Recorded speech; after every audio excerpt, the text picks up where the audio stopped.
Coming up on this episode of DL Weekly, Porto's construction is a bit of a headache. Walt and Abe are swapping places finally. We talk about the Josh effect and experience intelligence. A chance to meet Bob Gurr and see a great documentary at the same time. A limited time tour is coming to Disneyland. We talk Epic Universe and Josh tomorrow as CEO with Philander and more. DL Weekly starts now. Behold, the eighth wonder of the world, the backside of water. O2H, O2H, O2H. It also stands for O2 hosts. Basically the same amount of splash, just way more confusion. Hello and welcome to this episode of DL Weekly for the week of February 18th, 2026. I'm Teresa Urban. And I'm Tag Bushman. We would like to thank everyone who supports the show. This week, we'd like to give a special shout out to Wendy E., Ashley A., Amy H., and Kurt and Brenda W. for supporting the show. If you would like to help support the show and get ad-free episodes of each episode, access our supporter-only chat. We have the book club first meeting that's happening this weekend and a bunch of other perks. Head on over to dlweekly.net/support and become an official weekly tier. Now let's get to the news. Dateline DL Weekly. Fiction becomes fact as the mysterious subcontinent reveals a legendary podcast. After 2,000 years, two hosts have been unearthed by famed archaeologist Dr. Henry Indiana Jones. Scholarly research laid the groundwork for Jones's discovery. Thus, the jungles of DL Weekly become the destination for listeners worldwide. And what a destination it is! Until next week, this is Eye on Breaking News. Walls for the construction of Portos have moved outwards, causing a bottleneck near World of Disney and the tram loading area. The extended walls are necessary for the construction work going on, but causing crowd control issues at peak times. The resort did open an alternate route backstage in DCA, but that just caused extra confusion. This looks wild. So SnackChat shared photos of kind of what this looks like down there now. And it's hard to even know if there is it looks like it's completely blocked off. That's how much these walls are out. Yeah, so if you know, the walkway in front of World of Disney where that flower fountain is, that's where it's kind of blocked off. That's what that 70 thing is right by that. And so actually David's Fresh Baked construction update video that came out on Monday showed him walking earlier in the day when it wasn't as busy as the pictures that SnackChat is showing off, that you actually walk up to it and you actually kind of have to backtrack up one of the tram loading offshoots because this is going right into the tram area where normally trams drop off. They've reconfigured tram drop off and pickup where they're doing pickup and drop off on the opposite side now, which when we were there and rode the tram, that was drop off and then they would come around to pick up. Well, it's both now on that side. And so they're doing this.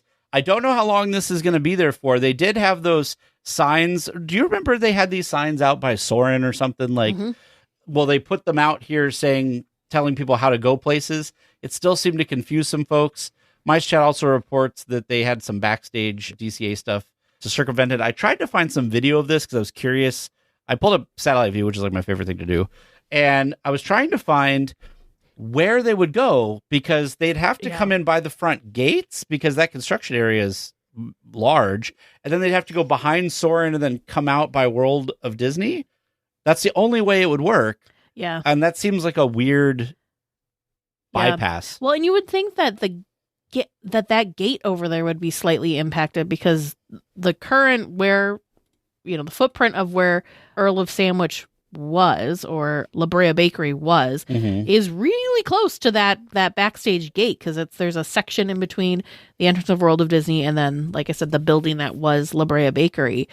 There's not that I feel like the construction walls would probably be kind of impeding and impeding that little section. I don't know.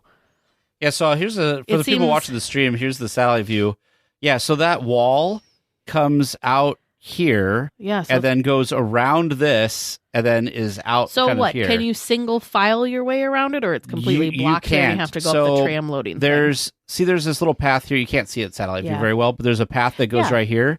So when you get to this spot, you come back this way and then you can go that way. Okay, sure. And so this is not that big of a walkway either, but you're literally getting half. Yeah. And then they're doing all the drop off and pick up over here now at the same time. So I saw some video from David from Fresh Bake that was saying that, so what's happening is people that are waiting to board the tram, they're having them wait kind of like back or up against the railing. And there's like security cast members stuff there to help. And then people are exiting and then they're allowing people to board the tram. Gotcha. So it's a lot of stuff going on. And I hope that this construction for this area doesn't take that long because I feel like this is quite the inconvenience for folks. Well, and the other thing too that happened in this area that I don't think I put in the news for this week is the planter area that's kind of in between World of Disney, this main walkway that we're talking about, and then the tram loading area. There's like planters, there was a water feature and all that. They actually filled that water feature in and made that water feature a planter. There was like a waterfall back there and such. So I saw this too, and somebody online had said that they are coming back, that it is temporarily looking that way so it doesn't look terrible, which is why like the plants that are in there are kind of like in pots, and then there's some dirt. They said that their understanding is that there is a water line that feeds both this fountain and that fountain that is going through the construction zone, and so they can't have it on right now. So that makes sense. Because the one that's further down, that's like I think down here somewhere, is still working, but that's through a different water, whatever. So, that is going to be a mess when they do the Eastern Gateway, when they build the bridge over harbor and stuff. However, that'll probably turn out to be like they did in Disney Springs, which is they built to come from they had like a pedestrian overbridge or like a walking bridge. And what they did there was they just closed the street down for like 2 nights, I want to say. And then they brought a crane with had pieces built section and they just put it there. So I feel like something like that's going to happen in the middle of the night because Disney's not going to want to, and Anaheim is not going to want to close down Harbor Boulevard because that is a major thoroughfare there. But at least Porto's is finally making some progress. They're quick progress too, because I think the building's gone.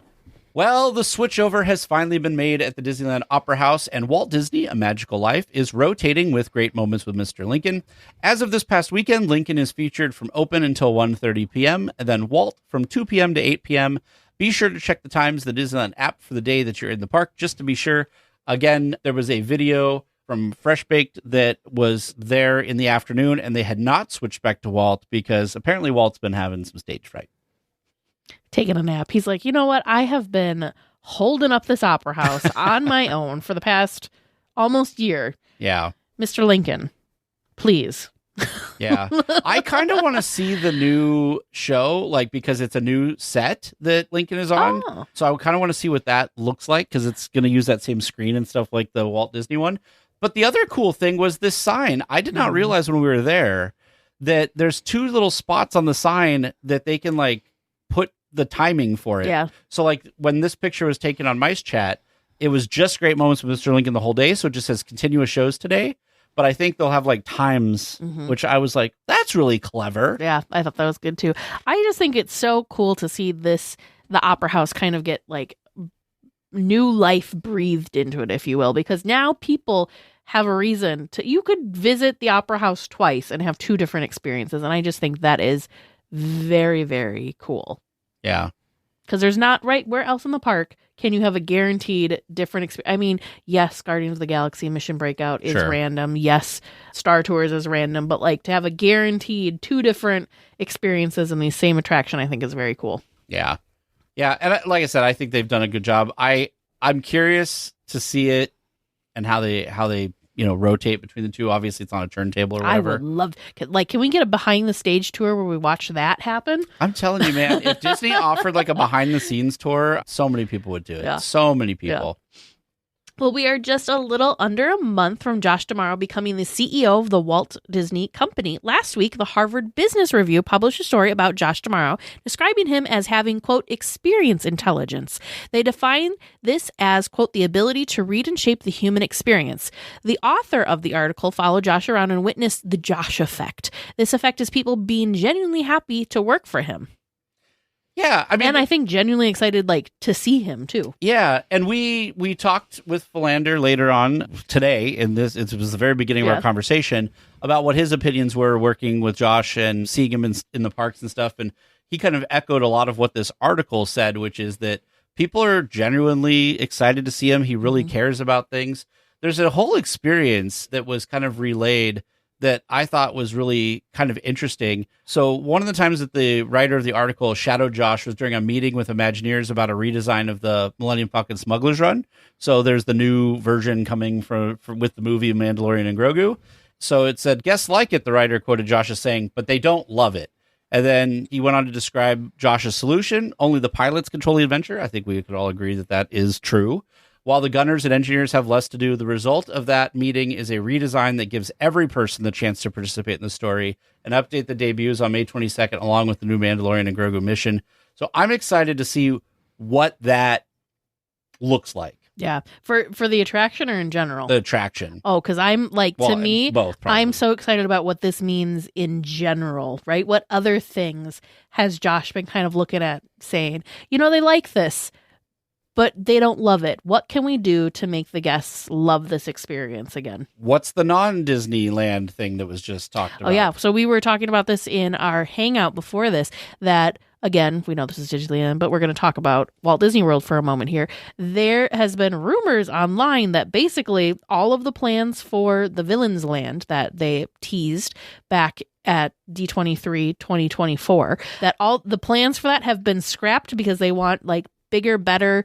Don't think, like, design whatever your heart's desire is. Do not think about budgets. Do not think about all of the, like, constraints. Just, like, go all out, design it that way, and then we'll kind of bring it in how we need to bring it in. Versus, I think the Imagineers probably have been more used to more recent times having to kind of work under different constraints, whether that be budgets, timelines, any of that sort of thing. And so the fact that they kind of are being given free reign again is also incredibly exciting. Yeah. So now, I mean, do we know that this is specifically because Josh D'Amaro is coming in, or is this just a timing thing?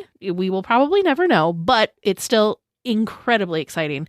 And I think it's a very exciting time for us Disney theme park fans. Absolutely. Well, any weekly tier in the Southern California area the weekend of February 28th should pick up some tickets for a screening of Bob Gurr Living by Design. Bob Gurr himself will be there for the screening and will be autographing merchandise. General admission starts at just $39 and will take place from 3 p.m. to 6 p.m. on February 28th at the Fine Arts Theater in Beverly Hills. Tickets can be purchased at the link in the show notes, which this was just like the idea that he's going to be there, and it's such a cheap experience. Well, and the thing that's so cool, so if you don't know, Bob Gurr Living by Design is a documentary film that is highlighting, of course, the life and career of Disney legend Bob Gurr. I don't know where else, except for these screenings, you can actually watch this film at this point in time. So that's what is the yes, of course, like, that's what's so exciting to me about this, is it's an opportunity for people to see this and experience it. And then add on the fact that Bob himself will be there is super, super awesome. And I mean, $39 for this type of an event is not, we've seen, when you think of something like a D23 Expo ticket or something else kind of in that vein, $39 is really not that bad. And this is a much more intimate setting than you're going to get for those things too. There is, of course, a VIP version too, which gives you early entry, preferred seating, a photo op, autograph movie poster, and a pin. So you get some extra perks for being a VIP as well. I did find this interesting. I didn't read this when I clicked on it the first time, but they have some helpful information about photography, audience Q&A. I thought this was interesting. Bob respectfully requests that guests refrain from posing questions regarding the current politics of the Disney company, as well as any questions regarding the passing of Walt Disney, which I think is fair. Oh, completely fair. So Bob Gurr is wonderful. And if you have the opportunity to go see this, I would highly recommend it. Also, just going and seeing Bob Gurr in general. He's coming up on, how old is he now? Late 90s. He has more energy than I do, and I am less than half his age. 94. Yeah. I'm like half his age, and he has more energy than I do. So if you have the opportunity, do it. It's in Beverly Hills, Saturday, February 28th, 3 to 6 p.m. get some tickets. I'm surprised there's still tickets available, to be honest with you. No, yeah. Well, if you are someone that enjoys Disney history, there is a limited time guided tour called Women Who Make the Magic. Luna is very excited about it. This tour will be available from March 6th through May 10th, which is Mother's Day. The tour is 90 minutes long, includes a photo op with an It's a Small World. Oh, they actually... See, when I first saw this, it just, like, they teased photo op, but the photo op is with an It's a Small World doll. Yeah, I like the idea that they're coming up with this guided tour that's all about women who make the magic, because that's, like, super awesome. And the fact that it's going through Mother's Day seems totally appropriate. I think this would be really interesting to go and see and experience, and I'm curious what stories and stuff they're going to talk about. Obviously, there's all types of female Imagineers and cast members and everything that have made a huge impact on the resort over the years. But I'm curious what they're going to pick out of that and talk about. I'm trying to remember where it was that I saw this. Social media, of course. So, who knows when you're trying to go back and find it. But other things that it includes is there's a fast pass to an attraction. I don't know which attraction. Sure. I want to say there's also, you get reserved seating for the parade. And then there's also like a snack or something that's included as well. So it's a little bit, it's the tour plus, if that makes sense. That sounds totally awesome to me. Mm-hmm. So if you're going to be in the park between March 6th and May 10th, go check it out.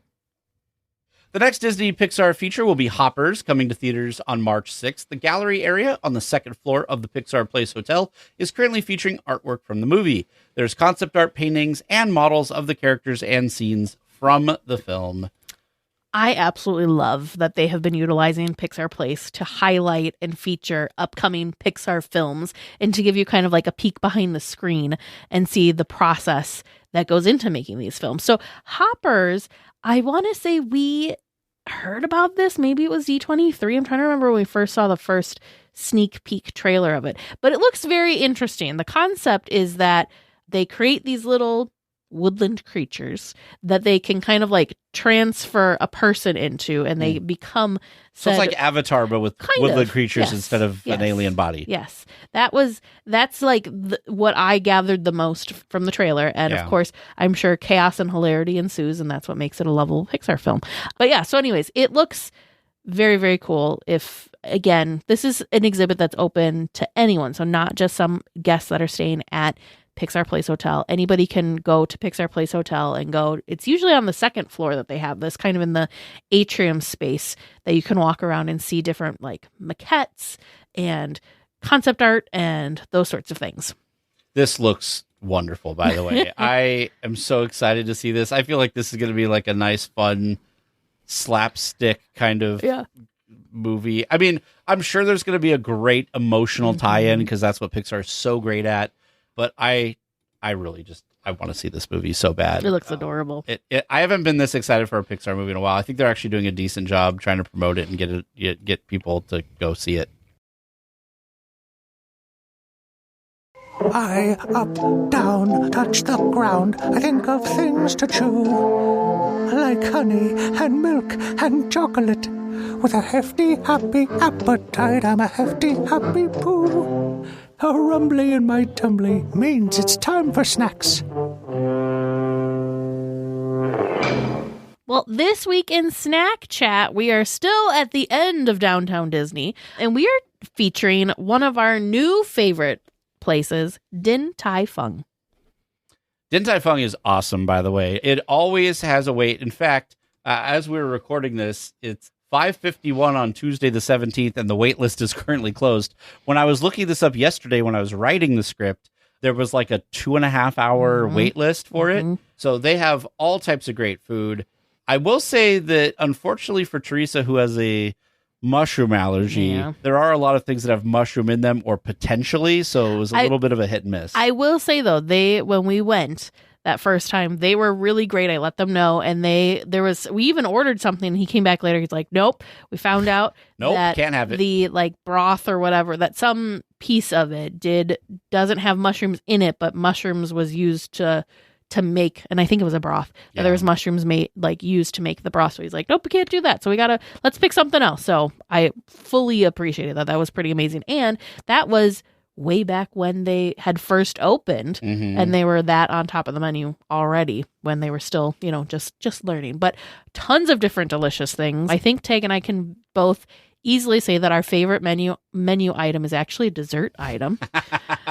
The chocolate and mochi Xiao Long Bao. Those things are so good. And then you have to get it with they have like a whipped sauce or something on the side. It's like a whipped cream. You have to get it. It is so dang good. Like the first time Teresa and I went, we ordered, there's 5 that come with the meal. Teresa, I think, had 2. I had 3. And I said, I need to order another one. Yeah, we both looked at each other. We're like, we need more. Yeah. And I still think I ate a bunch on there. Delightful. Look at this. They have a matcha jasmine latte.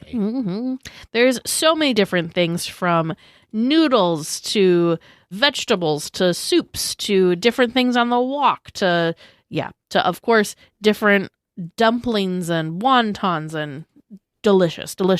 I will say that we've learned this through some of our weekly tier friends who have gone and done this and have experienced Din Tai Fung outside of the downtown Disney location. And there are some different menu items between the different locations. Sure. For instance, James, for a work trip, went to the location that was in Las Vegas, and he wanted to try, because we actually got this as like an accident, like something happened with our order or whatever, and they gave us a red bean bao, and we were like, red bean, like that's gonna be weird, but it was so good. James says it's one of his like favorite things that they have. They don't have them at the Las Vegas one, but they do have it at the downtown Disney one. But this restaurant is like an entire experience, because not only do you come in and have like some amazing food, but they also have a wonderful window, and you can watch these people making these buns, and they make them so fast. That was incredible to stand there and watch. They have like a gallery kitchen, and so you can go up, like Tag said, and watch them make the buns and do all the little folds. I think it's 18 folds or something. Yeah, per they're bao. Very specific. It was incredible to watch them work and just like pumping these things out like it was nothing. I was like, man, if I was trying to do that, they would not be anywhere near as pretty as what they did. By the way, when you go to dine here, if you have not dined here before, go with a group. Order stuff. It is all meant to be kind of shared, and try a bunch of different things, because there is such a variety that there's no wrong answer. People love stuff. It's also for Olivia, who's one of our community managers, who's a vegetarian. Pescatarian, lots of great options that don't have meat in it and stuff. So that's awesome. So the other thing, too, is make sure you ask your servers, because the servers there are very, very knowledgeable. Yeah. Again, even when we went there shortly after they had opened, they helped kind of guide us through the menu. They even taught us the proper way to enjoy different things and sauces and all sorts of stuff. It was fantastic. So Din Tai Fung does take reservations. It is a little different, though. You don't make the reservations like you do any of your other Disney or downtown Disney reservations. You actually make the reservations through the Din Tai Fung website, which actually then takes you to Yelp, and you can make reservations 30 days in advance. And if you don't make a reservation, that's okay. That doesn't mean you won't get a table. They do have a walk-up wait list, but you can also, this is a pro tip, you can also join that walk-up wait list from your phone, and you will get a text message when your table is ready. So you can join the walk-up wait list from Disneyland, put your name on the list, and they'll send you a text message to let you know when your table's ready. So you don't have to just be, kind of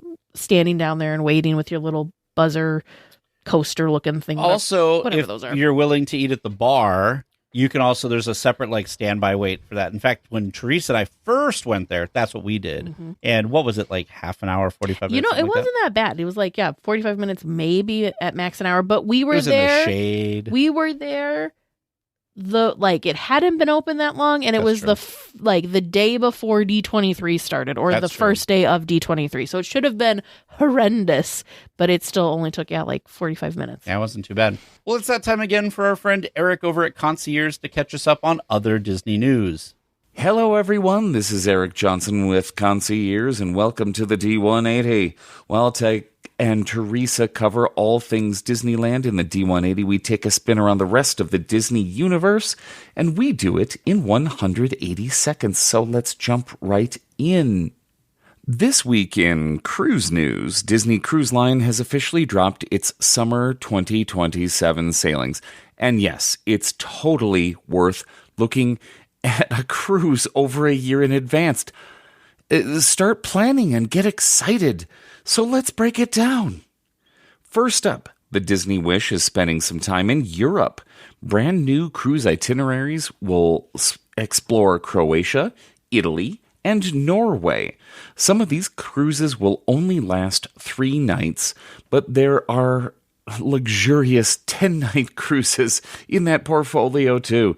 These trips might be new, but you know that they have all the hallmarks of a Disney cruise, providing incredible opportunities to explore lands in ways you never expected.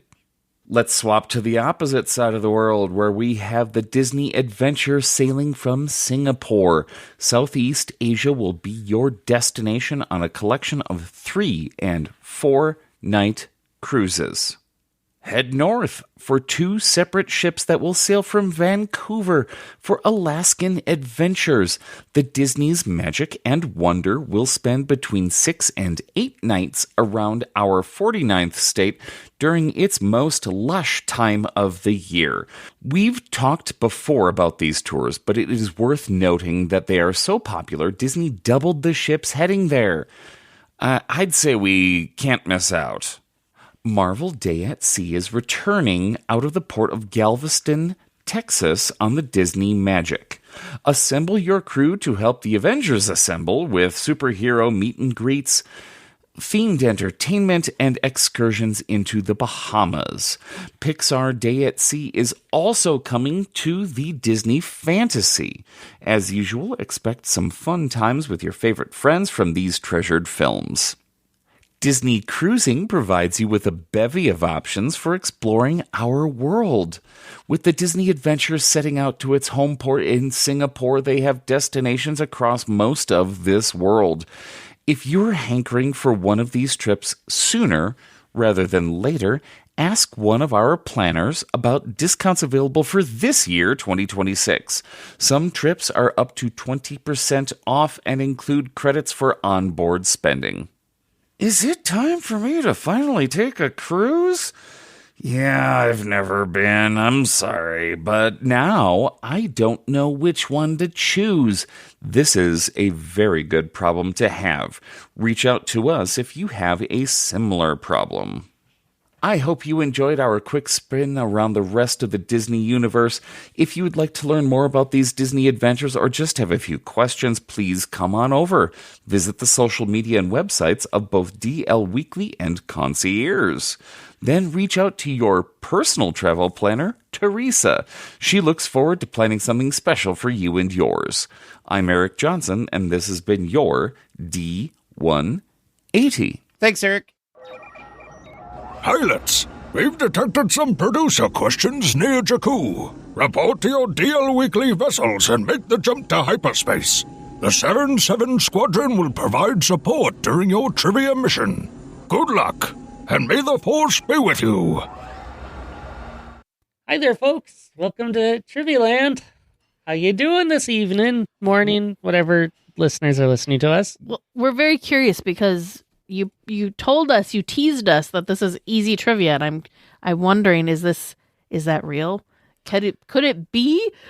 I have good faith in your knowledge on this topic. And these are new people that sent in stuff? Is that what's going on? I have one new person who sent in 4 questions. Ooh. Who were very specific in this is a 4-part question series, so Tay can have his 10 question mark. We overachieved, folks. Together, you all sent in 18 trivia questions since the last time I was here. 5 people who I do not recognize names sending in new questions, and 2 of you sending in full slates of trivia so we can just grab it and go. So that is awesome. Yeah, thank you so much for those of you who are participating now and sending it in, and those who have continued to do it. I am very excited to do this and ask them and see if I am right that they indeed know a few things about food around the park when it's being described. Oh gosh, food. I mean, we are good. We just got out of SnackChat. SnackChat. So it just makes sense, right? So So thank you to Michael S. for all 4 of these tonight. Okay. Michael was the first one to send in this series. So I'm like, that's what I'm in the mood for tonight. Let's do it. Let's do it.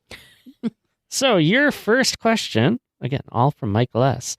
It's time for breakfast, and I am craving scrambled eggs with hash browns, a side of bacon, and sausage. So I ordered a specific meal. Do you know where you could find that meal, or do you need me to give you the hint? Well, what was it again? What was scrambled eggs with hash browns and a side of bacon and sausage? Bacon and sausage. I'm confused what the hint could be. Like table service versus quick service? I don't know. I'm gonna get the hint, but I just want to put it on the record before I get the hint that I'm thinking Galactic Grill. Okay. Oh. Galactic Grill's a spot for breakfast. Teresa, do you want to put out a guess before I give you the hint? My guess was either Red Rose Tavern or Carnation Cafe. Well, I will tell you, Michael is ordering the Bonjour breakfast. Okay, so Red Rose Tavern then. Okay. We'll move on to our second question because it's lunchtime now. Okay. And Michael... I like this, by the way. Michael really wants to try a viral combination. And he wants to combine a beef skewer with a cheesy pretzel bread, a garlic cheesy pretzel bread. Where does he have to go to make this combination happen? Bengal barbecue, and then you can go to either Maurice's Treats or Edelweiss. Yes, I concur. Edelweiss would be a long way to go, though. Yeah, Will the skewer still be warm? They have that nice little foil wrap. It helps. Good point. All right. Question number 3. It's time for a midday treat. So Michael is mobile ordering his favorite. What's he mobile order? I'm just kidding. I was like, that's kind of not mean. A churro, because you can't. Churros are a little harder to mobile order. Mm-hmm. It is a 13-pack of chocolate chip cookies. Oh, Harbor Galley. Mm-hmm. I like that we said that in unison. In sync. All right. Last question from Michael before my bonus question. It's time for dinner. And despite the insane caloric intake for the day, Michael is ready to chow down. Yeah, he's walking it off. Absolutely right. He's ready to chow down on his favorite for dinner. What is it? I'm just kidding. It's the... This joke is done, James. I'm out of questions from Michael. Do you want a hint? For this round. What is it? Do you want a hint? Yeah. It's the Countdown Chicken Fusilli. Oh, that's at... Oh, wait. Countdown Chicken Fusilli? Mm-hmm. Is it? Did we leave Disneyland? Are we in Disneyland the whole time? We're staying in Disneyland today. Okay, so then it's at Alien Pizza Planet. Alien Pizza Planet, yeah. Because I was thinking, what's the pizza place over Boardwalk Pizza and Pasta? With the countdown. Sure. It makes sense, yeah. Mm-hmm. All right. Your bonus question this week, since now I'm hungry because I got to watch Michael S. eat all day at his favorite places, and I'm thinking about producer Vern tonight, too. How many different churro carts can I visit in Disneyland before the night ends? Oh, let's see. So there's the one in Town Square. There's the one in the Hub. There's one in Tomorrowland. There's one in Fantasyland. Is there not one in... We're doing Disneyland? Just Disneyland. Churro carts? Mm-hmm. Yep. I don't think there's one in Toontown, but there's one... There's one in Frontierland. There's one in... There's one in New Orleans Square. There's the one that's over by Splash, over by Bengal Barbecue. Not Bengal Barbecue. The Country Bear Barbecue Jamboree. There's the one like at the base of that. And I is said that Splash, is that churro? There is one over there. There is a churro cart over there. Galaxy's Edge does not have churros. Adventureland does not have churros. I think that's it. I think you hit all of them. 7. Is there one in the Small World Promenade? There's popcorn for sure. I don't think there's There's a churro cart over by the Matterhorn. Because I've gone over there and got one over waiting before. 8. It's by Edelweiss, kind of. Right there. Yeah. So 8. Yeah.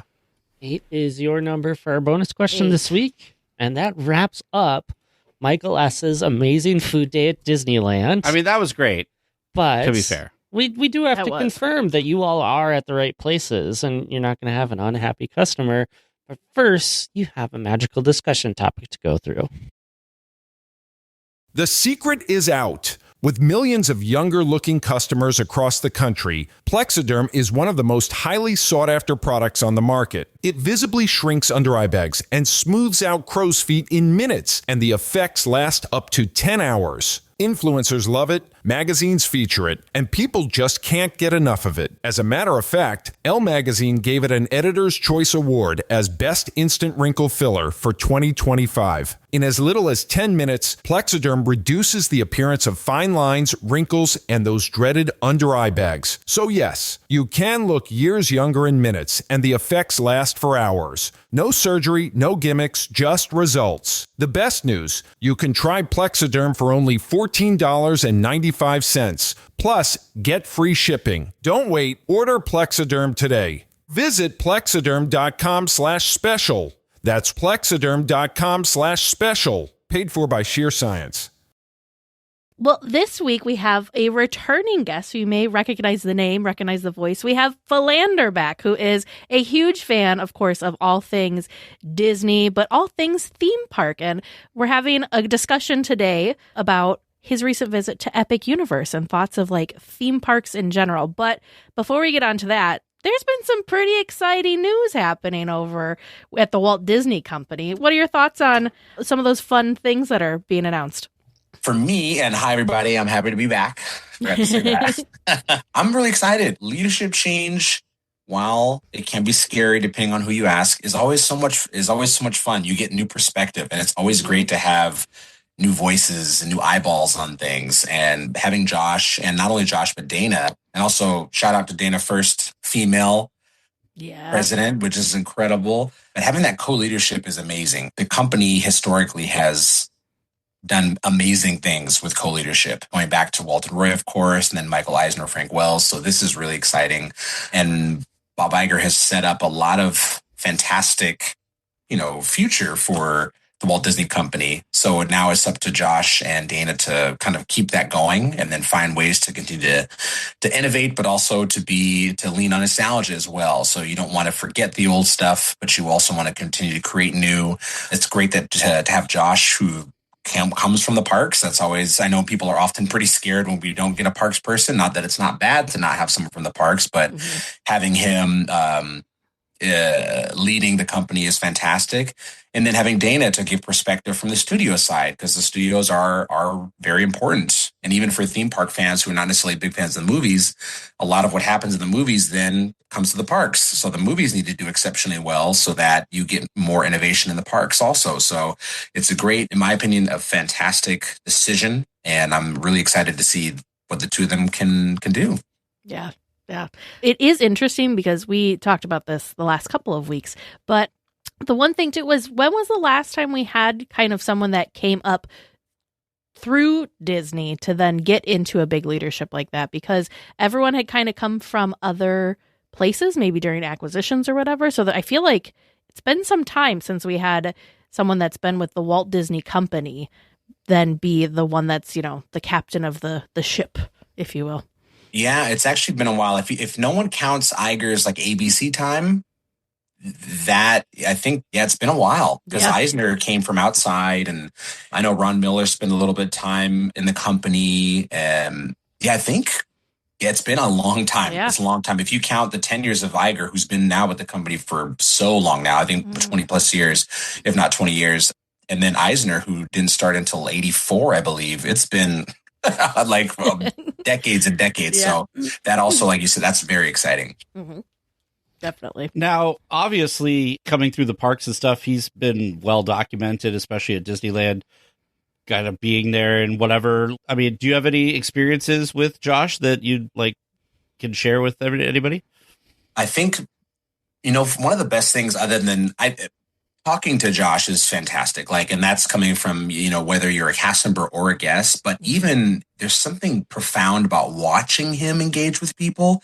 So if you did not actually get a chance, just seeing the time that he takes to be with people. And there is something very special about that.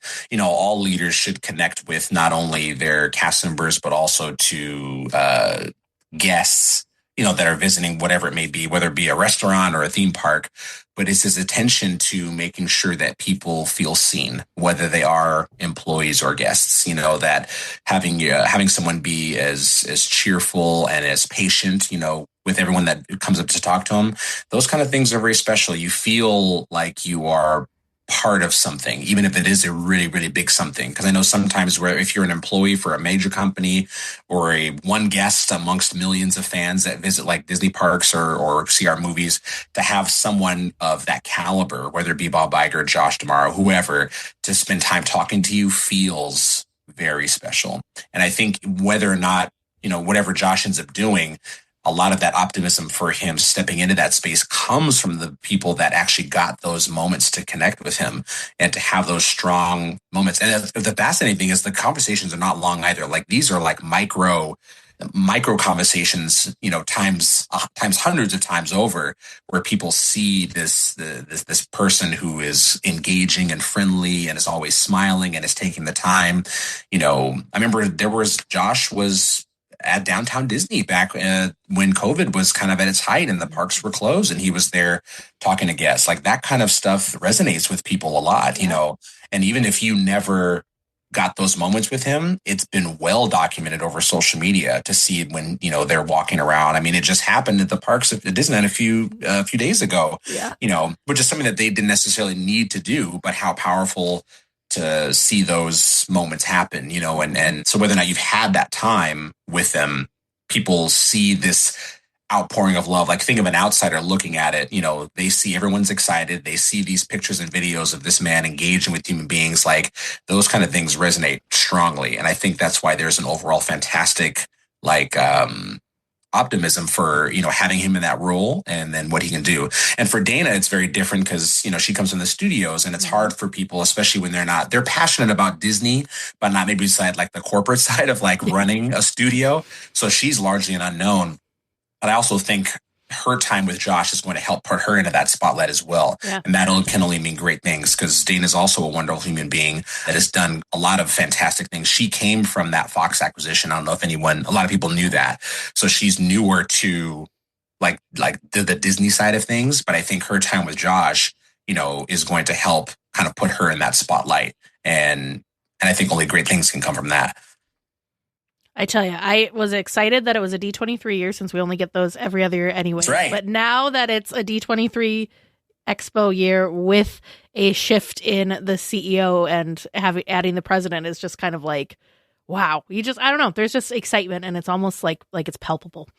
Yeah, and they're going to have a great time there because they're going to just be showing more of all that great stuff that was already announced. That's true. And upcoming movies like Frozen 3 and, and all these other things that are coming up. So it's a good time, and especially him stepping into this time period where so many amazing things were announced already. And now they just get to kind of add context to them and showcase more like what specific things are coming.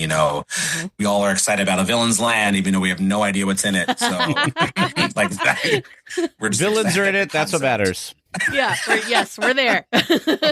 We'll be there. Well, dang. Look at the Destiny. How many people were so excited that there's villain presence on like a Disney cruise ship and you get more of the interactions and stuff. Yes, they did such a good job with that. Oh, that ship looks beautiful. Absolutely stunning. Amazing. Yeah, the villain encounters were just as you would want them to be. Excellent job. Yeah, and that's not even going on a tangent, but if that is an indicator of what we're going to give for Villain's Land, then the sky's the limit, truly. Yeah. Very, very true. Well, Philander, I actually just pulled up because I was like, how long has it been? So we need to back up because it's been 2022 was the last time you were on the show. Yeah. So we need to do like a mini, give us just a mini Disney story for those of our listeners that maybe are new since 2022. If you haven't gone back, you need to go back and listen. It was episodes 2, 48, 49, and 50. That it was Philander 3? was on. It was 3. We there was just so much goodness, Philander. We had to split it up. Yes, that's great. Oh my gosh. Well, I, as you both know, love talking to you all. It's just very cool that actually gets recorded, right? Otherwise, but I have been a huge theme park fan my whole life. A lot of people I think know me maybe from me posting history on Instagram. I really love doing deep dives into the history of the Walt Disney Company, especially Disneyland as the originator. Now I'll dabble in a little bit of Walt Disney World and Disney Cruise Line and other parks. But I'm also a cast member. I've been with the company now for almost 15 years, and that's been also super exciting. But I was a fan of theme parks well before I started working for them. And it's been wonderful to see the evolution of what a theme park is. And that goes only back to time before I was alive and then what's coming down to the future. So I love getting to very deep talks about the way theme parks are run and the placemaking and theming and detail and history and the future that goes into them. So it's always wonderful to get a chance to talk to like-minded individuals like yourselves when it comes to theme parks and break down more than just the surface level of what they are, and they are a place of fun, but there's something very special that happens in them. Mm-hmm. And there's a lot to talk about when it comes to the artistry, when you look at them as a work of art. So that's such a passion of mine. So it's awesome to get to talk with others who feel the same way. Yeah. Well, I'm just so excited, as we were talking before, to kind of pick your brain, because you spend a lot of time in Disneyland and you know a ton of all the details and like all of the little extra touches that Imagineers put in to make that place just as magical as it is. So what were your thoughts the first time you stepped into Epic Universe? Because for me, it seems like that was kind of like Universal's almost like just blowout, like we're like no stops, we're just doing this. So what was it like going into Epic the first time? Epic Universe is a stunning park. It really is. And this is definitely coming from, because I want to break down what I consider like the good, bad, and ugly of Epic Universe, because nothing is perfect. And I hope people realize that. And the park is stunning. The park is absolutely stunning. And if anything, the absolute highlight of visiting that park is how beautiful it is. Every dollar was spent on creating a beautiful location that has got immense placemaking and theming and detail. Like they didn't really skimp on any one place. I mean, if I could say one place is not as themed as the others, is really just Celestial Park. Mm. And not that there's anything necessarily wrong with that. That is kind of, that area was used more as like a kind of intro, kind of like how Walt used Main Street to orient you to, what we're going into. So while the theming is not as deep in lore, and I know they did come up with some sort of backstory for it, it doesn't translate super well, and like you have to really dig for it. So the average theme park goer is not going to be reading any books about it, but it is beautiful. It is absolutely beautiful. And stepping in for the first time, I think the vastness of the space, getting to see almost, to be honest, from the front end to the back end is actually very interesting, because in most theme parks, they create spaces where you kind of have to walk around things, get to there. You can truly look at the very back of it from the front of it. And I think the open nature of it was really nice. It was certainly built for crowds, I can tell you that. Walkways are massive and huge. But yeah, every dollar. I forgot if they mentioned how much money was spent on it, but my goodness, they spent a lot of that in detail. To give perspective to people who have not been yet, imagine an entire theme park where every land has the detail and theming of like a Pandora or a Star Wars Galaxy's Edge or a Cars Land. Every space looks like that. As opposed to, and I know some theme park fans will, they may bring up like, oh, Tomorrowland could do some work. Bayou Country's okay. Or Dino Land, not the greatest. Like every land looks like Avatar, Cars Land, Galaxy's Edge. So getting a modern theme park and creating spaces based off of how immersive lands have been becoming more elaborate over time, starting back with the original Wizarding World of Harry Potter and Cars Land, the two lands that kind of kicked off like immersive lands, they have definitely learned, and the future is bright for what they and also Disney can come up with. I thought that they did something really amazing by taking a concept that Disney Parks fans will be familiar with, which is the idea of going into different like areas, right? Like Disneyland has Adventureland and New Orleans Square and Frontierland and all of that. And Epic Universe has like the different portals, they call it. So they've got like Super Nintendo World and the How to Train Your Dragon area and like Isle of Berk and all of these different things. And I thought that what they did a really good job of, I thought, was that idea of a portal. Like it doesn't have to do like Disneyland and Disney World, where like you transition and you kind of don't even notice that you've transitioned, which is kind of masterful in one way. But the idea of like just kind of usurping that and just saying like, we're just going to go through a portal and that's going to be what ports you from one area to another. What did you think about that kind of aspect of it? The portals were excellent for theming and framing for like a new narrative that you're going to build. That is excellent, and you could say, oh, maybe they took the easy route from not having to blend, but I think it's also masterful in creating like a true step into a new space, and having to go through something, because it also works really well in certain locations where you get that Imagineering, the keyhole effect, where you stepping into a small space and then going out into a big space. So that, and it kind of shields how elaborate or grandiose the land is as a whole. But they did a fantastic job with that. Like, they are all themed. They look spectacular at night. They almost beg for photography. Like, they are creating a place that you want to photograph. While I'll give an example, I think all of us can say that the blend of Frontierland and Star Wars Galaxy's Edge at Disneyland is masterful. Like, it is a beautiful blend, but it does not necessarily create a reason for you to photograph it, if that makes sense. Like, you can appreciate the artistry of blending two different spaces together, but I don't necessarily also want to pull my phone and photograph it as well, because it's not spectacular, if that makes sense. So I do love that they chose to go that route and make it to where, oh no, we're going to make sure that you notice that this is a very different space you're walking to. The only caveat to that, because there's always two sides to a coin, is because they separated them so differently. I found it was interesting that you cannot circumnavigate the park. Yeah. Which will be challenging the busier that Epic Universe gets. They largely give you one defined space to exit and enter the locations. Some of them have little sideways to leave them, which is nice. But not being able to circumvent the park is challenging. Every portal makes you step back into Celestial Park to go to the next one. And while that is not the worst thing in the world, I think the biggest challenge for me the first time I went was because it was in the summer. Ooh. And there is no shade at all in that park, like not even a bit. And I think when people say that, they're thinking, they think, oh, like he's just saying, oh, there's a few spots. Like, oh no, like there are stretches of a path where you are walking for like 15 or so odd minutes with no shade at all. Well, that goes into what you were saying about being big paths is if you have a big path, it's hard to shade that. Yeah. And you're like, oh, the trees will grow. And I was like, no, you'll need like redwoods to cover this space. Like there's no tree that will grow that big. And if that's the case, that's like, oh, I'm waiting 10 years to not be hot in Epic Universe. So in Florida. In Central Florida, and I understand like that is such a new thing, and I get why they don't make spaces like that big anymore.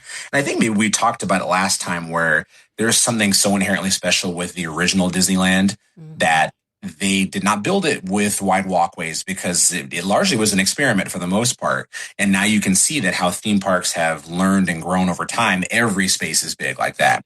I believe personally that New Orleans Square is the best Disneyland that's ever been created. Like I don't think they've beaten that yet, New Orleans Square. When it comes to dining, its attractions, its placemaking, it feels like New Orleans. Yeah. And that means you get tiny spaces in there. You get alleyways and corners. It begs for you to explore it, but I also know you two have been in those situations when you are stuck. You come out of Pirates and you step into the Blue Bayou line, and then there's people that are getting their beignets, and that bathroom is so small by the train station. And you're like, this is terrible. So there's definitely like a balance to what that is, but the big walkways, I don't think Disney or Universal will build a land like New Orleans Square ever again. I think that is the last time we will see that, because it is detrimental to the crowds that they know are coming now, as opposed to Walt and the original Imagineers were largely experimenting with it. So if a New Orleans Square was built now, it'd be huge, like too big, and it wouldn't work properly, because the same thing happened with the original Wizarding World. I remember those photos of like the absolutely nuts stores, and the walkways were stuffed because they tried to build the movie set there, and it looks like the movie set, but everyone had a really rough experience because there was nowhere to walk. So it's interesting to see, and I appreciate the artistic detail of the portals, but yeah, that if it's not a problem now, will 100% become one for them, I think, in the future when it comes to like just the weather, because it's only going to get hotter in Florida. There's no way that's not going to go down. So at the very least, I suggest no one visit it in the summer if that helps. My trip this time in January, I was last there a few weeks ago. It was great. It was like, I think a high of like 60 or something, or 65. So it was perfect. I didn't care if I had to walk. All the Central Floridians are in their parkas, and you're out there in a t-shirt. It's true, though. That's how those folks are. One question, though. So you're talking about like the unable to circumnavigate. Do you think as they fill in the expansion pads and it matures that they will kind of like Critter Country, which is now Bayou Country, how that connected once they built Galaxy's Edge? Now it wasn't a dead end. Do you think that as time goes on, they will find creative ways to maybe have like, I don't know, like alternate portals or some way to do that? Yeah, I would hope that. And I think the initial design of it, because as you both know very well, they could change that whenever they want to. They're like, oh no, we're going to have you circumvent it now because we've learned lessons. You know, Disneyland, Disney parks are still learning lessons. Universal's still learning lessons. I would hope so, to make it easier, because at that point, it's truly just a guest experience thing. You know, we need to make sure that guests are enjoying their time in the parks, you know, and is there an easier way to do this? You know, if I think the on the left side of the park is where you'll find the Dark Universe and Super Nintendo. On the right side is Harry Potter and Burke. Now, they wouldn't be able to connect the top two ones together because that massive hotel is there, you know, but there is possibility to connect the other ones on the side. So I am curious if they'll do it. It will make it easier. I don't know. I don't think you'll find anyone who would go against it, to be honest. I'm trying to think of a strong reason to not do it, because if someone really wants those photos for their Instagram or their memories, they will go out to the front to take them. That won't bother anybody. I think especially if they're a major fan of Super Nintendo or Harry Potter, they'll want that photo. But for the fans or the theme park patrons who could care less about that, yeah, make their experience in the park easier. Let them move from one space to the other without needing to exit one area and then walk an additional 10 minutes to get to the next one. They find a way to create maybe a mini portal within the portal or something like that. You know, the people at Universal Creative are very creative, and I have no doubt that they could come up with something like that.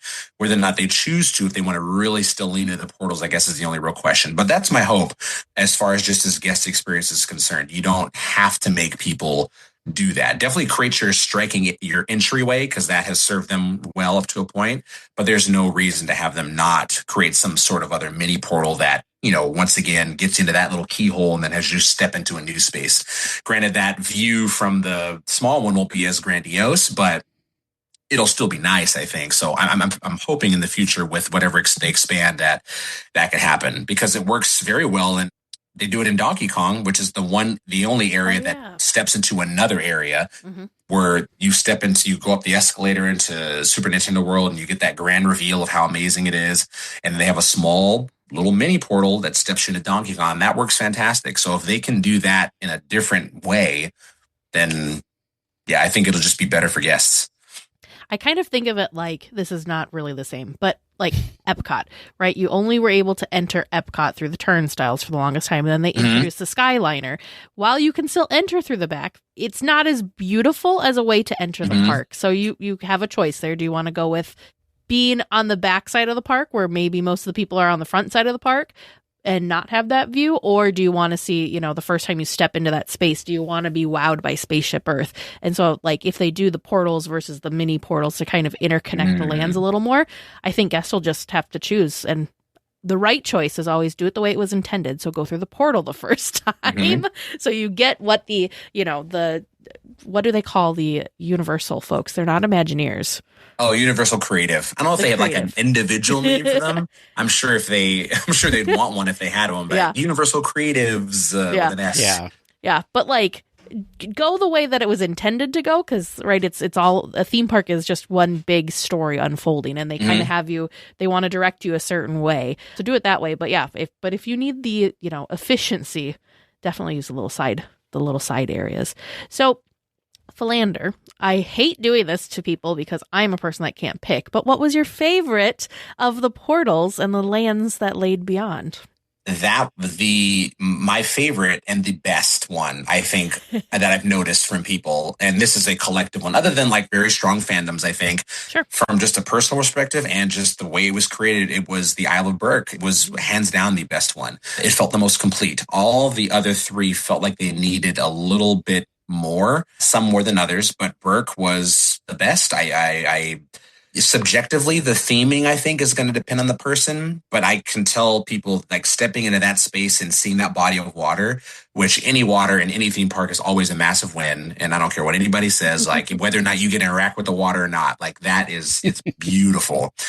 But it feels the most complete. You know, the theming is top notch, just like all the other lands are, but it feels the most complete with, 3 attractions, multiple eateries, walk around characters, an indoor show, multiple shops. Like it feels like the most complete. The other ones feel like they could use something else, whether it be more place to eat, more attractions.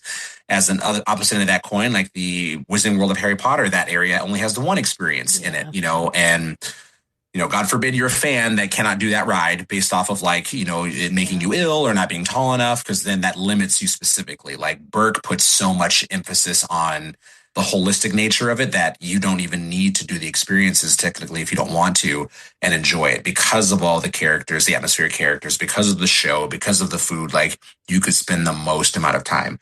But that's what I've been noticing from people who have gone, that they feel like that is the best. While that made their best food location or best attraction may not be in that land, holistically, I think everyone is saying that Berk is the best one, because that land doesn't have my favorite attraction, which I'm sure we'll get to. But I think that was the one that we spent the most time being impressed by. They made an area that has an insane amount of kinetic energy, like absolutely insane. All of the attractions are outdoors. The roller coaster moves through the land.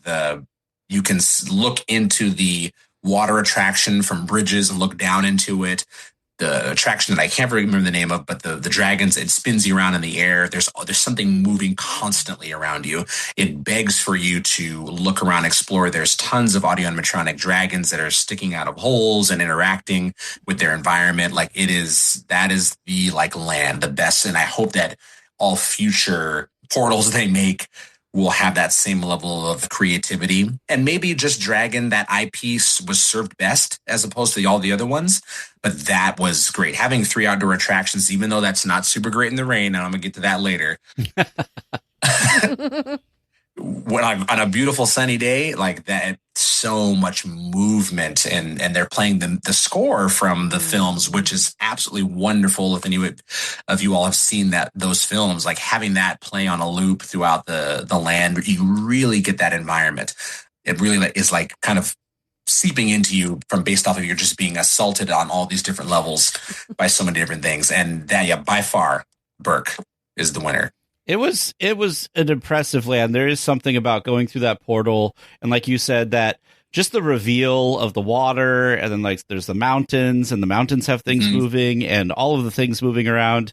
I mean, I think, like, not to go back to poor Tomorrowland, but an argument I make about Tomorrowland all the time is that it just needs, like, I remember it when I was a child, it just had a lot of movement, and like. That was what was cool about it, was there were so many things moving. There was the Skyway and the monorail and the People Mover and the, jets and everything. Like all of that stuff was moving. And that's exactly what they did in this land.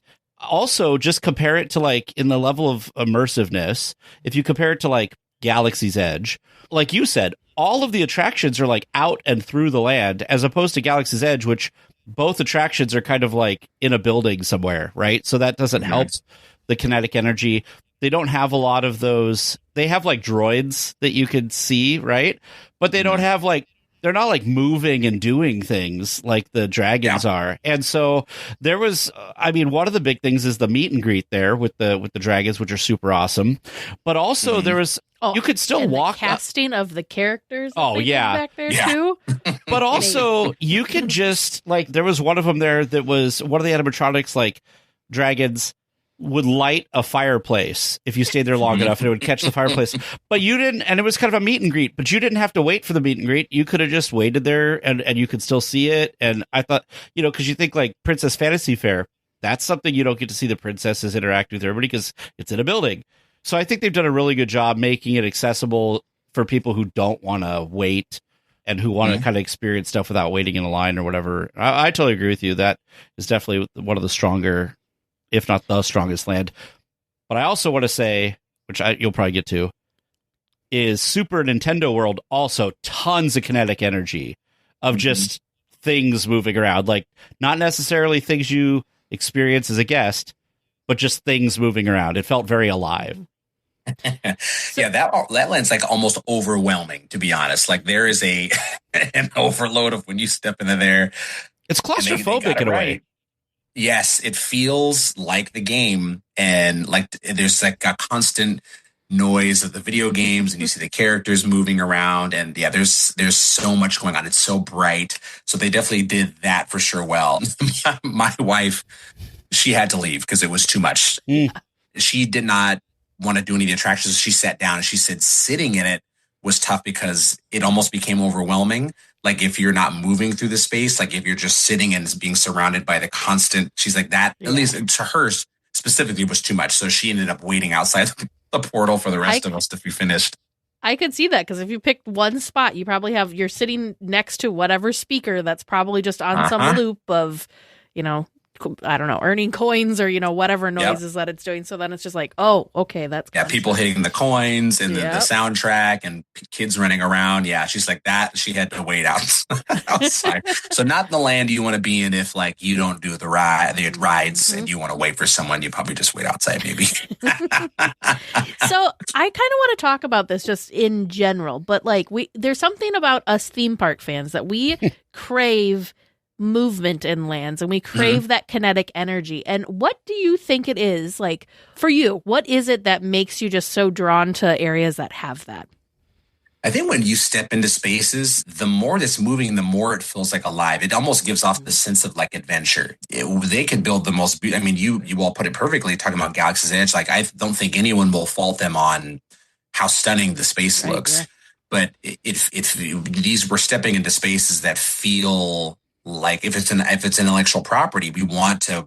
Those feel like when you're watching on a TV or a movie screen, they feel like they're alive. There's constant movement, and if they can't replicate other aspects of it, like you step into a Galaxy's Edge or a land that's like teeming with characters, because that's obviously that gets into a lot of what's your budget for having just 500 people walking around, just actors doing something like that. So how can you make the land feel more alive? Okay, you put animatronics in there, you'll have attractions that move around, even something as simple as Fantasyland, which does it also, and Fantasyland can't get crowded, but between the carousel, Dumbo, Storybook Land canal boats, the teacups, Alice in Wonderland, the Matterhorn moving inside and out, and Casey Jr., like, there is a constant level of movement that's happening in those spaces.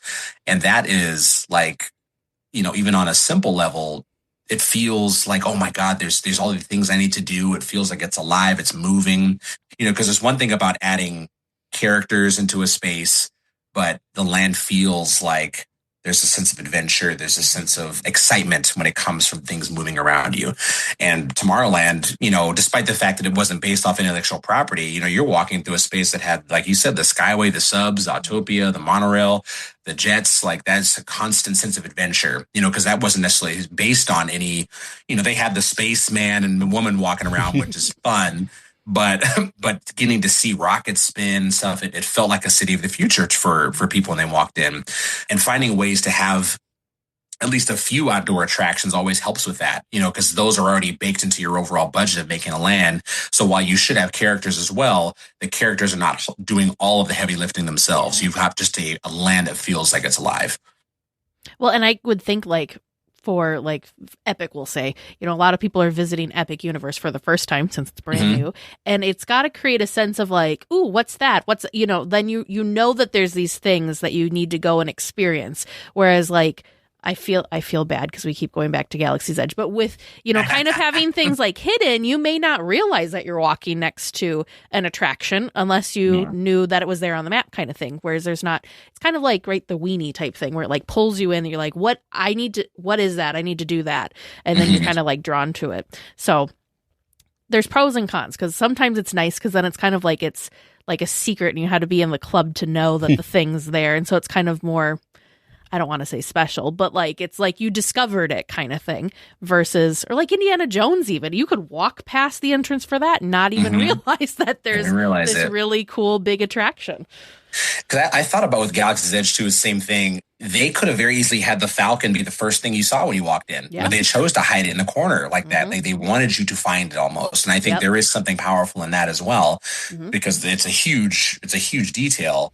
But yeah, that could have been the weenie, but it's not. Like Galaxy's Edge, when you first step into, especially if you do Disneyland's like main front portal when you walk in, it gives off such a sense of exploration. Like you could go straight, left, right, you can go up those stairs, you can go up a ramp. Like it begs for you to look around every corner. And then you just so happen to stumble around the corner. There's so many people, you could sit at those benches outside of Oga's Canteen and just watch people turn the corner and see the Falcon for the first time. And the reaction's always the same. Like it's almost a surprise. Like where is this huge thing that I'm looking for? Whether or not you're a huge fan of the fandom or not, just the scale and the reveal of that is powerful in itself. So yeah, there are immense pros and cons depending on how you look at it. And it's a choice either way.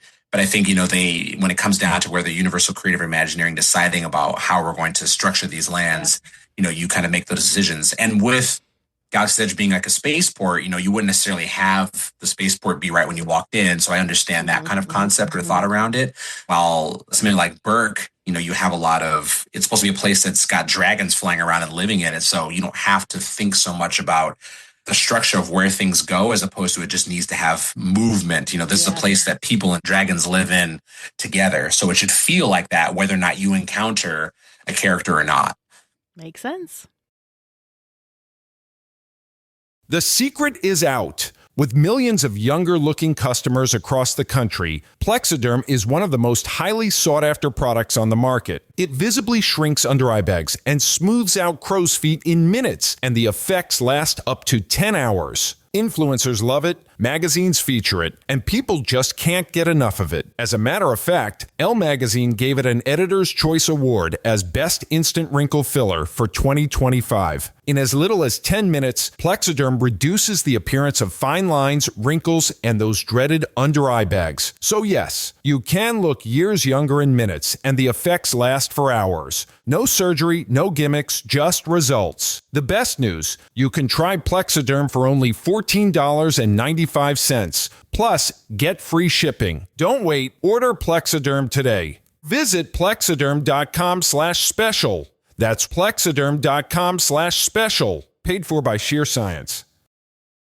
We've talked about Isle of Burke. Like, what's like your, I guess, second favorite area, or that favorite attraction that you were? Yeah, yeah. My favorite one, probably my second one, goes to Monsters, the Dark Universe. Oh, and that was fantastic. I'm not necessarily a huge fan. Like, I like horror. I didn't grow up like loving those classic movie monsters. For me, it was all just the artistry that was in the space, because there are people who grew up with those monsters are going to think that's the best thing there. And I totally understand that. But the artistry in that space, the portal, the reveal, because they also did the same thing. Like, you do not enter that land and you don't get to look immediately at Frankenstein's manor. Like, you have to walk around until it eventually reveals itself, no different than how the Falcon is. But between the characters, the detail, and Monsters Unchained is my favorite attraction from that park. Will always be a proponent of, pushing forward dark rides. Those are the bread and butter of the theme park world, especially when it comes to immersing guests into stories and controlling the environment. Yep. So as much as I love roller coasters, and they are wonderful, dark rides are truly, I think, the kings of the theme park world. And that by far is a masterstroke in that. And I think they succeeded in such a fantastic way because they learned about the pros and cons of what they did with Forbidden Journey for Harry Potter, because it uses that same Kuga arm system, but they were able to create an experience that has far more physical sets, large scale sets, audio animatronics in it. While they do have screens, they're used in a way that adds depth and context to scenes. So nothing feels like it needs to have that on there. So that that show building is built with audio animatronics, like so many of them. And they're so good too. Definitely. They're so good. They're so good. Because I think for a lot of people, if you think about their favorite part of Forbidden Journey, it's all the physical stuff you interact with, you know, the Dementors, the Whomping Willow, you know, the dragon. That's the best part. You know, the time where you're on the broom and the screens in your face is the weakest part of the experience. So they just essentially made an entire ride that was just that, which is fantastic. And I think that's where they won. You know, whether or not you're a fan of, I think, the horror genre at all, just their commitment to saying, we're going to fill this thing with large, expressive audio animatronics is the big win there. You know, that ride could have been any intellectual property. I would have loved it. But I think it was their commitment to showcasing that we are going all in on making real experiences, you know, and nothing against the screen, because screens do have a time and a place for theme park experiences, you know, whether it be an all screen ride or one where they're kind of put here and there. Their commitment to making so many characters, you know, other than characters that are doing things that audio animatronics cannot do yet, they, you know, like there's a scene where Frankenstein is fighting the Wolfman, and the Wolfman like jumps on his back, and it's a bit more than what theme parks and audio animatronics can do in our lifetime, at least. Other than that, everything is done with audio animatronics, other than adding depth to the scene. So the scene extends further back because of the screen. So that to me was a absolute masterstroke in engineering for a theme park experience. The queue is out of this world, outstanding as well. That it fills the story gaps, you know, whether you know about monsters or not. Like the pre-show is out of this world with Victoria, the Frankenstein's monster figure, just a absolute 10 out of 10. And then, the coup de grace of that attraction it's so efficient. Oh my gosh. I heard they already broke a record for attendance for that attraction. Really? I've never seen that attraction more than a 20 to 30 minute wait on even their busiest days. That thing hustles people through it. And I think that probably is maybe their biggest win, that one of their best experiences, you only have to wait 20 minutes for it. Every other thing I've seen is 100 minutes, 120 minutes, 160 minutes, all my just huge waits. Like both times I went to Universal with their Express and did Monsters multiple times because I did not need to use the Express, while other attractions I only was able to do them one time because the regular line was 140 minutes. So the biggest win is creating an experience that is amazing and is over the top-notch masterclass in engineering that you can do multiple times. I think on my last visit a few weeks ago, we rode it like 3 or 4 times, solely because the wait was 20 minutes long. And it was something actually worth doing. Because to the other side of that coin, I could say the same thing. Oh, the carousel at Disneyland's also 5 minutes. You could do that 15 times if you want. Whether or not you want to do that is the real question. Yeah. But the fact that they can make a major e-ticket style experience have, at most I've seen, a 20 to 30 minute wait is probably the best aspect of that experience. I think Universal learned a couple things, which I think is great. First of all, I think they've learned over the last, 15, 20 years that the biggest thing that they got knocked for is too many screens. Like, I think for a while they bought way too much into the screens. You know, when it first came out, super interesting, obviously really dynamic. You could do a lot of cool stuff with screens that you can't, like you were saying, that you can't do with physical stuff. But there's a mix. What makes it the best is when you have the mix. But I think one of the reasons that this is pumping through so many people and it hasn't broken down or anything as much as some of the other things is because it's using technology that they have 15 years now or more of experience with Forbidden Journey, that they made a completely new attraction using the same technology, and it works really well, and they know how to keep it up. They know how to keep it running. They know how to do all that stuff.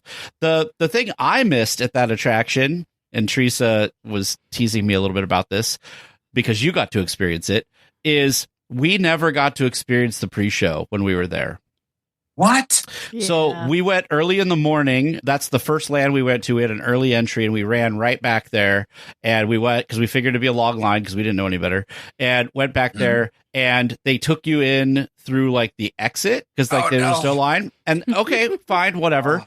We came back later in the day, and we did it 2 more times. You just wounded Philander's soul. I know, telling him that. and both times we went later, like you said, there was like a 20-minute posted wait, which actually ended up being like a 5-minute wait, actually. And we bypassed that room because I think that day, we were only there the one day, that day the audio animatronic in that pre-show was not working, and so we never got to experience it. And it was the thing that I had heard so much good stuff about. I wanted to see Frankenstein's monster take the step. I wanted to see the cool expressiveness of just didn't get to do it. So I am insanely jealous that you got to see it, but I'm glad it was working for you. Yeah, and it definitely lends, giving purpose to the narrative. So why are all these monsters in the same space together? Like, they shouldn't belong together.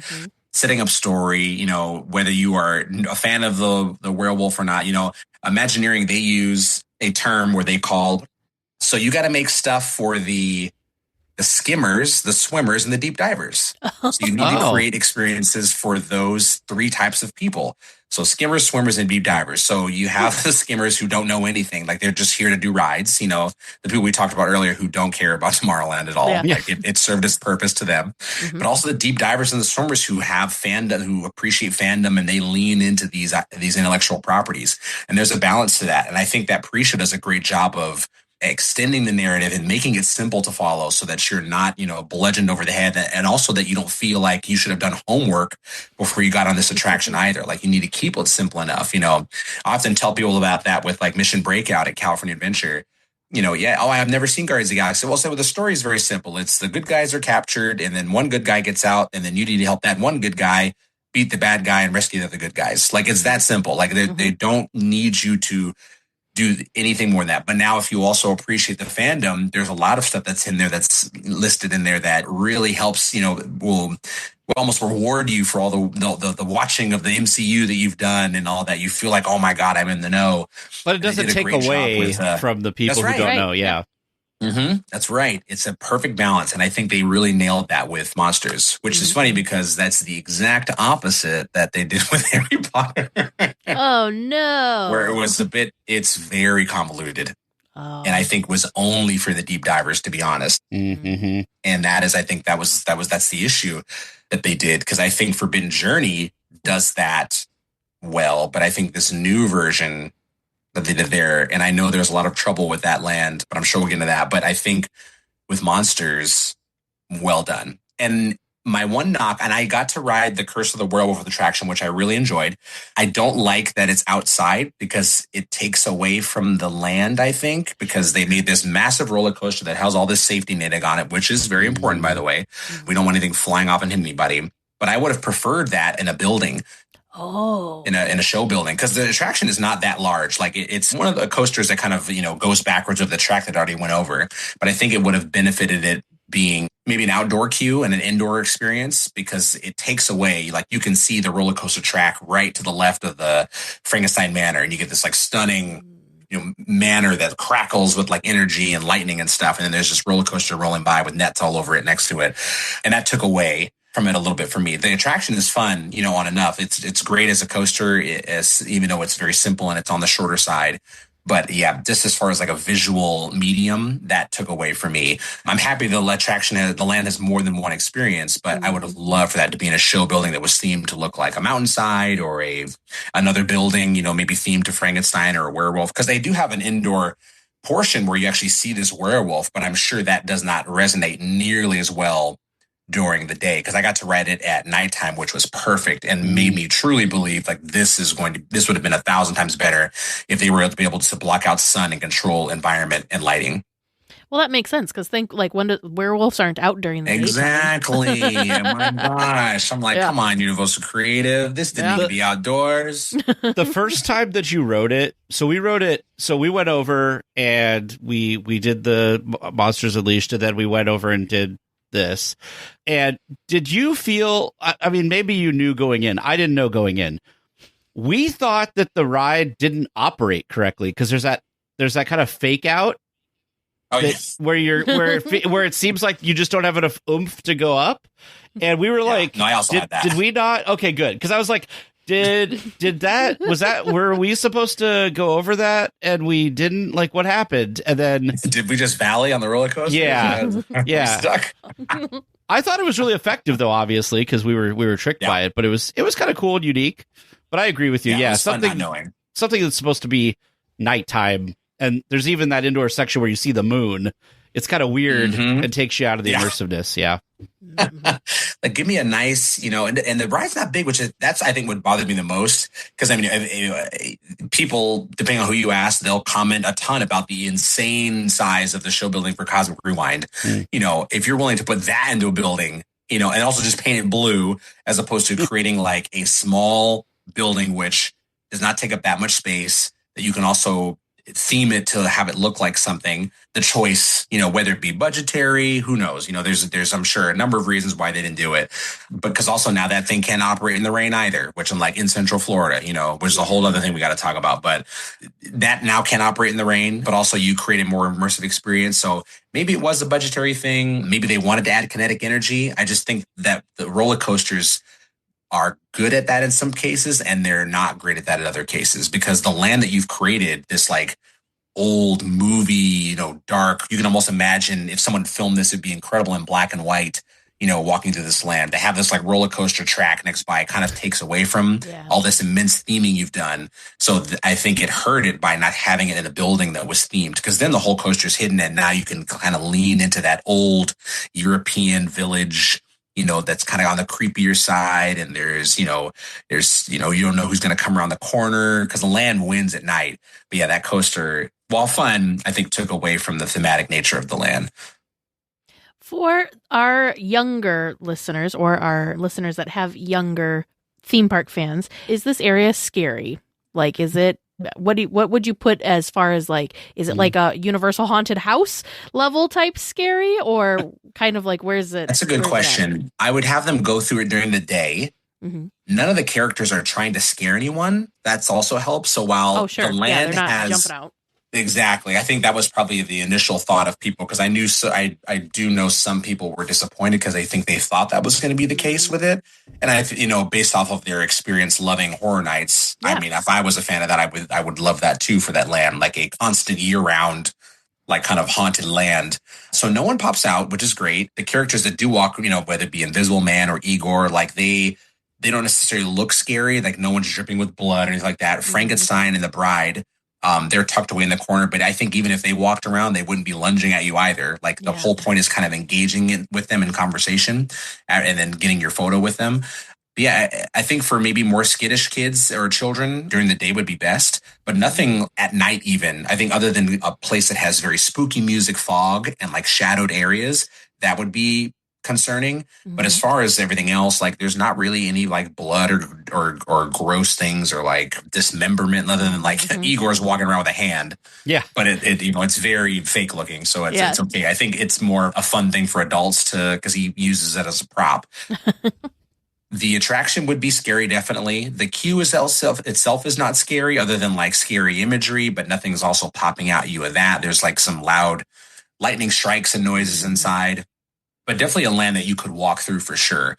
I think it'll be an acquired taste, is what parents will think their child is ready for. I mean, we talked about how efficient it is. So I'm like, take a spin on it, and then you'll know if that your kid will like it or not, because it's only 20 minutes long. So, but I think definitely it's a space they could walk through, which is helpful, as opposed to like, oh my God, I cannot take my kid in this land at all. That's just like a big X on, we're not walking in there. So you definitely can walk through it, eat in the restaurant, maybe see some of the characters that are walking around, look in the stores, because they definitely put a lot of really great merchandise associated with those monsters, and especially for kids in that area. So I don't think and I think that was the intent. They're not trying to have kids not go into that space. Sure. And there are some kids who are definitely up to the challenge for that. My daughter probably would not like that land a ton, but will grow into it over time. But I think that wasn't their intent, which is great. They have that time of year, which is right for that season. And maybe Epic Universe, once they kind of get their feet under them more, will add that in the future. Who knows?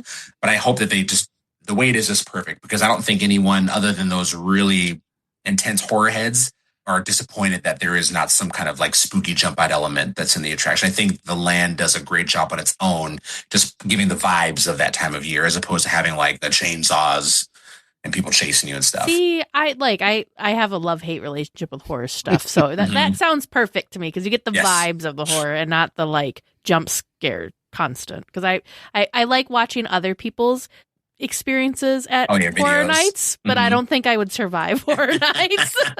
It's almost like people, when they like, you'd be more inclined to walk through a maze if you knew it was empty. Like, you'd be far more inclined to be like, I want to see the details and everything. Yes, like you appreciate the artistry, you appreciate the placemaking, the thematic detail. If I knew it was empty, you're like, oh yeah, of course I'd walk through it. But if someone's gonna pop out, you're like my wife. She's like, absolutely not. Like she says, well, I always laugh at. What did she say? Oh yeah, she says, real life is hard enough as it is. I also don't need someone trying to stop my heart by popping out of a bush. Like that kind of stuff is not for me. It was so funny because during COVID, Teresa and one of the weekly tiers at us, we went up to Minneapolis and they had a drive-through haunted experience where you didn't leave the car, your windows were up. This will be okay, right? And we recorded the experience, at least I don't remember if we recorded video, but we definitely recorded audio because I distinctly remember Teresa going, oh no, he's coming from behind, because you could hear them like moving outside the car, and she was just, it was not happening. She's like, it was just a lot of like anticipatory noises. Oh no! Yeah, and then I remember driving my car around for the rest of the day with blood on it. And then I laugh hysterically because it's like, oh my god, okay. Yeah. Well, we will continue our conversation with Philander next week. Well, if you enjoy listening to the show, please consider rating and reviewing the show on your podcast app. It helps other Disney fans become weekly tiers and part of the community. Looks like we're coming in for a landing, gang. But please stay listening until trivia comes to a stop. And then you can walk to the nearest exit. Thanks for listening to the 8th wonder of the world, DLWeekly. Well, welcome back, you two. We're talking more food again. So much food this episode on Michael S.'s Magical Eats Day at Disneyland. We all wish we could be like Michael S. and have Magical Eats Days. I like the idea of this because that first question, though, was kind of giving me the like, where in the park am I kind of question, because you're like, I want to have this type of thing. I thought you were going to start talking about like the atmosphere that the food was around or something as well. There's a lot of potential with what we could be doing with something like this. So I love this format so much. But we don't need to wait. We don't need to let our food get cold. We should find out what we're eating, right? Yes. So it's time for breakfast, and Michael S. is craving scrambled eggs with hash browns, a side of bacon, and sausage. So he orders the Bonjour breakfast. Where is he? He's at the Red Rose Tavern. Teresa's gut instinct there, even before the hint. Well done. Question number 2, lunchtime, trying a viral combination. So we want to combine a Bengal beef skewer and garlic cheesy pretzel bread. Where do we go? Bengal barbecue and Maurice's Treats, also Edelweiss, but that's so far away. Like, just the wrong answer in that one. So good job with that one, you two. Whoop, whoop. We're doing pretty okay. I mean, Such confidence. 2 for 2, just fine, everyone. Okay. 100%. Well, this is usually the time where everything starts to fall apart for us. He's so just I figure trying to be like, I'm trying to hedge my bets. Cautiously optimistic. Yes. Well, it's midday sweet treat time, and we're getting the mobile order of the baker's dozen of chocolate chip cookies, which is obviously the secret menu. It's Harbor Galley. So The secret James menu just keeps trying to fake us out. I mean, now you can get chocolate chip cookies now in downtown, fresh baked chocolate chip cookies in downtown Disney at Kathy's Cookies now. In fact, you can get a bucket of cookies. And if you'd left Disneyland, you probably could get 13 like cookie nom noms if you wanted to. Or Ordinary Adventures said that even though the place in downtown Disney is good, for the price, the ones at Harbor Gallery are a little bit better. Mm-hmm. Good to know. And dinner time. Despite the insane caloric intake, ready to chow down on the favorite countdown chicken fusilli at dinner at this location. And this makes me so happy that someone is giving a shout out to Alien Pizza Planet, because I don't feel like a lot of people necessarily like it that much. And it doesn't have the best rep. So it's nice when someone's like, nah, I'm in on this. I don't know if it'll be that part of the conversation for today's episode that you might have already heard, but at some point in talking with Philander, we did talk about Alien Pizza Planet and the mobile order situation there. Ooh, exciting times. We talked about a lot. Now that I'm like reliving all the stuff, we talked about a lot, all sorts of topics. Mm-hmm. All good, all fun. And if you haven't heard all of that yet, there's more to come next week, obviously. So, yes. But I got a bonus question. I just wanted to know if you knew how many trail carts there were in Disneyland. You answered 8, and the correct answer is indeed 8. Woo! Oh, that was good. Out now the next question will be like popcorn carts. I think that's harder because like we don't get popcorn that often. Yeah, No. I would think there's about the same though. I don't know. Feels like they kind of, where there's a churro cart, there's a popcorn cart. I mean, usually it's fairly similar to that, I feel like. What's really interesting for me is how the app names the churro carts. And I just want to share this. Okay. I totally could trivia this, but there's absolutely no way that this would be fair.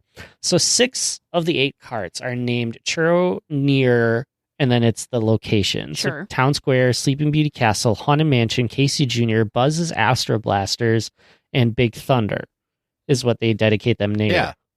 The other 2 are at Small World Promenade, and it's churros and lemonade in Bayou Country.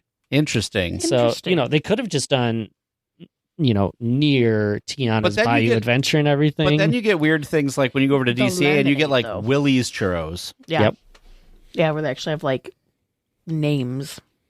Because what's the churro cart in like Hollywood? Well, like Terran Treats. Oh, that's true. I mean, they don't have churros. They don't have churros there. Specifically. Yeah. But like that cart also has a name.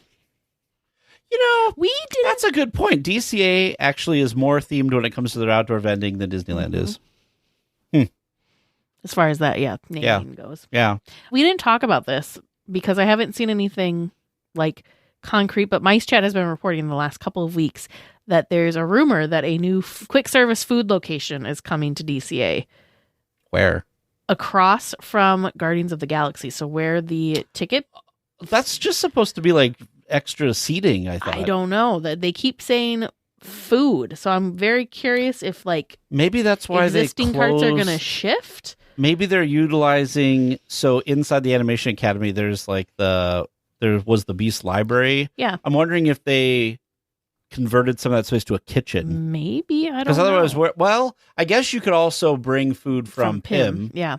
Yeah. I'm curious. That's the only place I've been seeing this little rumor swirling about there being a food spot popping up there. So I'm very curious. Very, very curious. I've only heard that it's just seating, so that's interesting that they think it's like a food. Quick service or something. I don't interesting. know. See, it just gets you thinking about food. I know. And you two can just keep on going. If there's anything we definitely don't need to think more of, it's food. A SnackChat Plus tonight. Yeah, apparently. Yeah. Hey, it's a good time. So again, great thanks to all of you who have sent in trivia question. I know producer Vern and I are looking forward to asking these as we go forward. Add to the list, though. Do you have great ideas inspired by the format? Want Teresa and Tag to figure out where your magical day of dining is? Bring it on. Let's do it. Let's have some fun, because that's what Trivia Land is. Just head to our website, dlweekly.net/trivia. Well, we'll be back next week with more Disneyland news and information. Until then, go out and enjoy the parks. A special thank you to Sidel for editing the podcast, Andy Mack for all of the wonderful character transitions, and also to James D. and Aaron C. for supporting at the Club 33 level. Please remain seated until the podcast comes to a complete stop and the doors have opened. Then collect your belongings, watch your head, and step carefully from the episode. On behalf of all of our crew, thanks for traveling with us, and we hope you have a happy and memorable visit here at DL Weekly. If you like the show, please take a moment to rate, review, and subscribe. It really does help the show to grow. Thank you for listening.